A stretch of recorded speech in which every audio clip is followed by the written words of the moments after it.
do ISA, do Instituto Socioambiental. Microfone.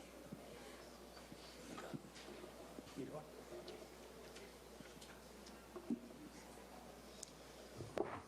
Bom dia a todas e a todas.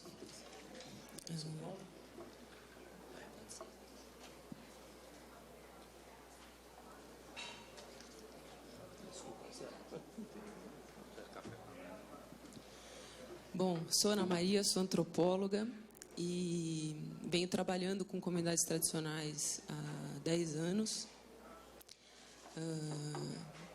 Primeiramente com povos indígenas, depois já trabalhei com comunidades quilombolas também, e recentemente estou finalizando uma pesquisa com ribeirinhos do Xingu, da bacia do Xingu.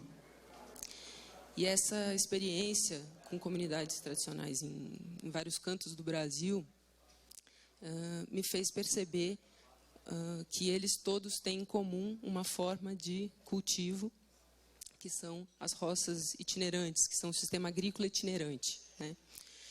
E, recentemente, uma série de pesquisadores tem se dedicado a entender esses processos, esses cultivares e como se dá esse tipo de sistema agrícola nessas comunidades, para fortalecer esses sistemas, para fortalecer a relação dessas comunidades com a terra, que é uma relação muito diferente da relação com que nós, na nossa sociedade, estabelece com a terra e com o território, né? Então, a minha abordagem aqui, a minha contribuição é trazer um pouco a perspectiva desses sistemas agrícolas itinerantes, que, em termos de escala, não se compara às escalas né, que o agronegócio trabalha, mas que tem uma importância, inclusive, para a manutenção de patrimônio cultural, de história do Brasil, enfim, são comunidades que têm em si um capítulo importante da história do Brasil e da formação da nossa sociedade. Portanto, precisam ser visíveis, precisam aparecer e precisam ter espaço, né? Então, a minha fala ela traz 3 elementos principais da questão dos sistemas agrícolas de comunidades tradicionais, que é a segurança alimentar, a agrobiodiversidade e a cultura. Então, a produção agrícola em ambiente florestal é um sistema agrícola que se desenvolveu simultaneamente e é encontrado nas florestas da América, da Ásia e da África, sem que esses povos tenham necessariamente se comunicado. Portanto, isso reforça a hipótese de que são os sistemas mais adaptados a esse tipo de ambiente.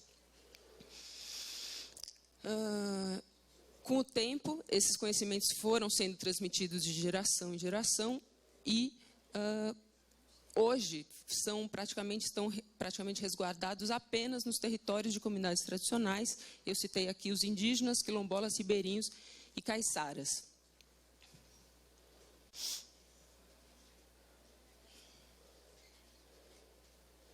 O que é um sistema agrícola itinerante? Muito rapidamente. Se trata da produção em sistemas de revezamento de área agrícola em ambiente florestal. Então, as etapas do processo, o meu colega aqui falou um pouco já sobre isso. A primeira coisa é a escolha de uma área, né? E para todas essas etapas, você tem um conhecimento tradicional muito desenvolvido e com um refinamento sobre esse tipo de ambiente, né? Então, primeiro, a escolha da área. São áreas muito pequenas, sempre menores do que um hectare, e são áreas abertas por família, geralmente, ou grupos de famílias, né? Então, primeiro, eles fazem a escolha dessa área com base no tipo de solo e com base no tipo de vegetação que cresce naquele ambiente florestal. Então, determinadas espécies de florestais são indícios de que aquele tipo de solo é bom para milho ou para mandioca, enfim. Escolhida a área, eles fazem uma desbastada na mata baixa, né? Eles roçam ou brocam, dependendo da região que você está, tem termos diferentes para essas coisas. E depois deixam ali descansando e depois de um tempo derrubam as madeiras mais altas, né? Então tem um tempo de espera de 15 a 30 dias mais ou menos até essa madeira estar seca o suficiente para ser queimada. Então essa área é queimada e depois encoivarada, né? O fogo é muito importante nesse processo porque ele permite a limpeza da área, ele permite com que você aproveite muito mais aquele pequeno espaço. Essa área, ela é plantada durante 3 a 5 anos, dependendo da região, né? Então, não é muito tempo também. Logo, essa área começa a perder produtividade e é necessário que se abra uma nova área. Essas comunidades têm o costume de abrir todo ano uma nova área, pequena, como essa que eu estou falando. E tem plantas que só crescem no primeiro ano daquele roçado, né? Depois você tem que fazer uma sucessão de tipos de cultivar ali naquela área. Essas áreas elas são abandonadas por cerca de 5 a 20 anos. Na Mata Atlântica demora mais tempo. Na Amazônia é mais rápida a regeneração.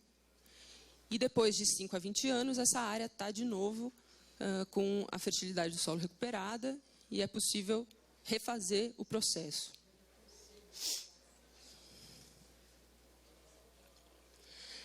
Nessa imagem, se puder diminuir um pouco a luz. Não sei se dá para ver, mas a gente tem aqui uma foto do quilombo de Bombas, que fica no Vale do Ribeira, com a floresta no topo de morro, e aqui uma roça, outra roça, outra roça, outra roça, e as áreas de capoeira contíguas, né, em áreas contíguas a essas áreas abertas de cultivo. Cada roça dessa aberta é de uma família. Aqui também é no quilombo de Bombas, dá para ver que é uma ocupação absolutamente mimetizada à floresta. E aqui também a gente consegue perceber roçados abertos aqui, áreas de capoeira em regeneração aqui. Então, a gente consegue identificar os vários estágios de regeneração da floresta, né, ao lado da casa das pessoas.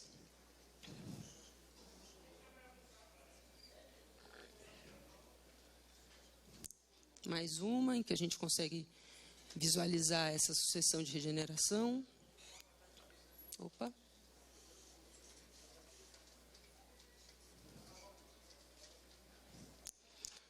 Né, então, são áreas muito próximas à floresta. Aqui são fotos que demonstram a proximidade com a mata. A plantação de feijão, no mesmo quilombo de Bombas.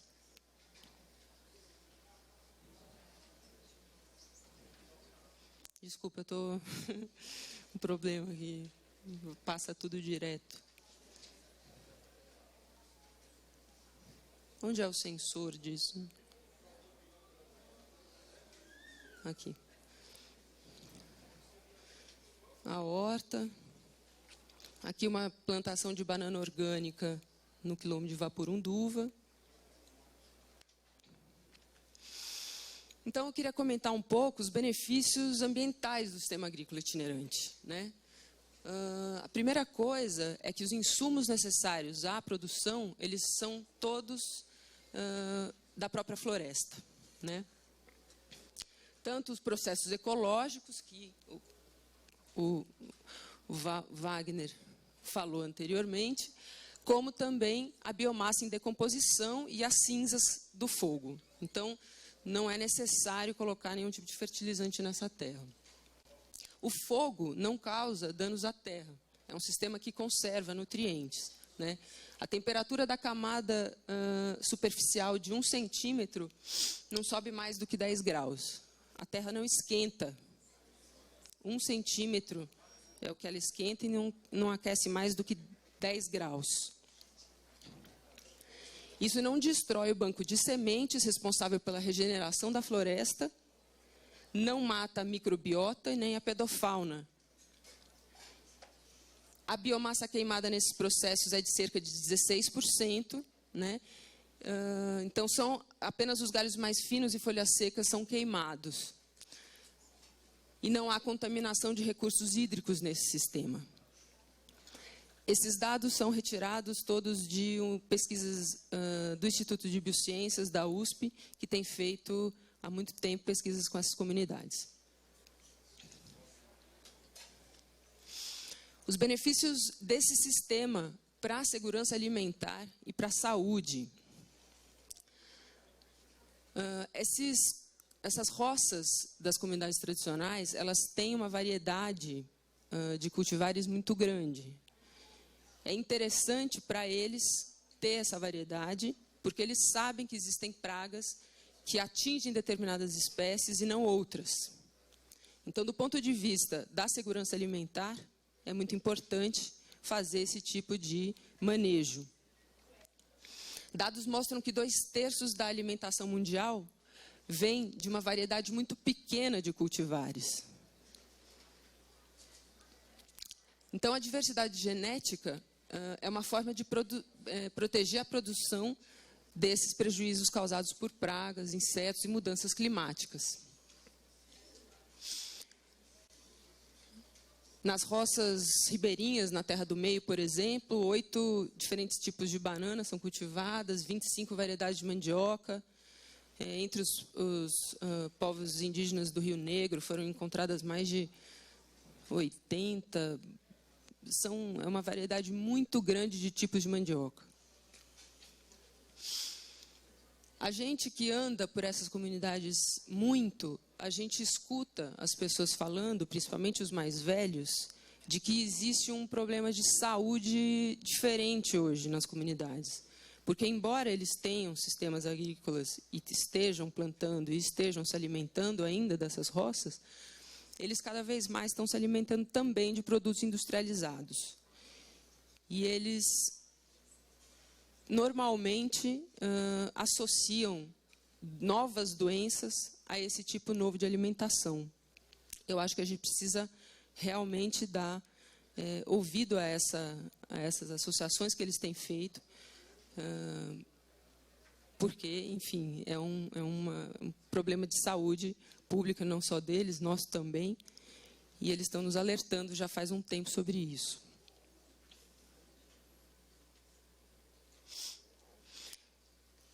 Essa dimensão da relação da roça e da cultura, que talvez seja a contribuição menos esperada aqui nessa mesa, faz parte de uma pesquisa que o Instituto Socioambiental já fez no Rio Negro e no Vale do Ribeira, que é perceber a importância cultural desses sistemas, dessa forma de relação com a terra e dessa forma de produção. Então, a roça, ela é base de sustentação de um modo de vida e de uma relação com o território. Ela mantém em funcionamento uma série de expressões culturais e relações sociais. A roça é uma das formas de expressão da territorialidade. Não é a única, mas é uma delas, né? A relação que se estabelece com aquela terra, por meio da roça, ela tem uma profundidade histórica, ela tem uma relação do princípio de terra coletiva e faz parte da identidade de um grupo. Eu não me lembro onde eu vi essa citação, mas eu achei ela muito bonita, que são as pessoas que pertencem a uma terra e não a terra que pertence a elas nessas comunidades. Nesse trabalho que foi feito pelo Instituto Socioambiental, foi feita uma parceria com o IFAM. Foi feita uma parceria com o IFAM para patrimonializar, para tornar patrimônio cultural esses sistemas agrícolas de comunidades tradicionais. Isso significou dar visibilidade a esses sistemas e integrá-los dentro de uma ideia de patrimônio e que é necessário proteger essa forma de produção para proteger essas comunidades. Elas não vivem se elas não tiverem resguardado o modo de produção delas. Elas desaparecem, elas perdem a sua identidade. Isso é muito importante. Então, no Vale do Ribeira, por exemplo, foi feito um trabalho com 16 comunidades quilombolas e todos os bens culturais que tinham relação... Foi identificado que muitos bens culturais relacionados com a roça estavam presentes, né?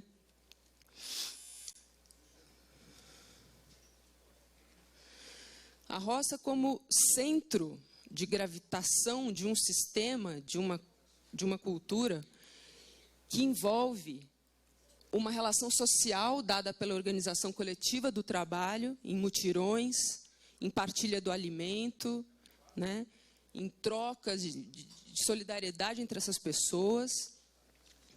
Uma série de expressões de música, dança, são também associados à roça, sempre foram. Eu acredito que muitos que estão aqui sabem das festas que as comunidades tradicionais fazem no dia de uma colheita farta, e que realmente impulsionou uma série de expressões culturais dessa natureza, né, e que não são menos importantes. Celebrações religiosas também dessas comunidades estão associadas a cultivo. Alimentos são produzidos para esses festejos, são oferecidos uns aos outros e também em homenagem a deuses ou, enfim, a santos, né, do catolicismo. No caso das comunidades quilombolas, isso. O processamento dos alimentos e a culinária envolve uma série de saberes e conhecimentos também, né? Toda a cultura material associada, então, as cestarias, os monjolos, enfim, os pilões, uma série de artefatos que foram criados, que são tecnologias que podem ser chamadas de rudimentar, se quiser, mas que fazem parte de um sistema cultural muito adaptado e muito eficiente. Então, a carpintaria está... Todos esses sistemas agrícolas têm histórias de lugares que foram antigas áreas de cultivo e que fazem parte da história daquele grupo, são importantes também. E, por fim, a roça como um meio de comunicação e de transmissão de conhecimentos entre as gerações, né? Então, ao ir para as áreas de cultivo, as crianças observam, aprendem e entendem o ambiente onde elas estão. Isso é, muitas vezes, muito mais forte do que qualquer aula dentro da escola, a gente sabe disso, né? Então, existe também uma reprodução desses saberes a partir dessas atividades.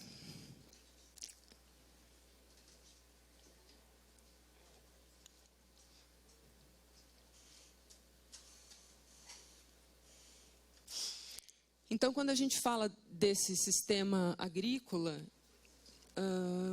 a gente está falando de uma coisa que o que está em jogo é muito mais do que uma técnica agrícola, né? A gente está falando mesmo de grupos que precisam existir e que têm a sua forma própria de existir e que estão ameaçados, né? Estão ameaçados pelo desmatamento, estão ameaçados por uma legislação ambiental muitas vezes restritiva, né? E, sobretudo, na Mata Atlântica e nas unidades de conservação de proteção integral, onde tem várias sobreposições também. Então, é isso, proteger essa forma de produção agrícola é garantir a existência dessas comunidades que guardam parte da história do país e formam a riqueza da diversidade cultural brasileira. Por fim, algumas imagens. de um arroz sendo socado no monjolo. Aqui é um processo culinário de um cuscuz de arroz.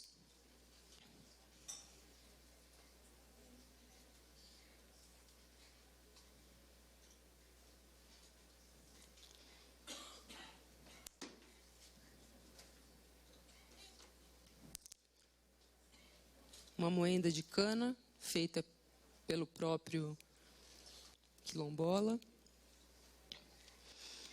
Uma celebração em que o alimento da roça é ofertado no chão.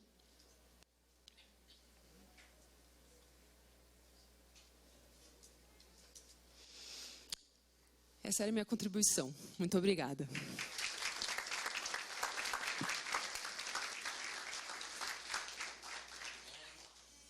Obrigado, Ana Maria. Gente,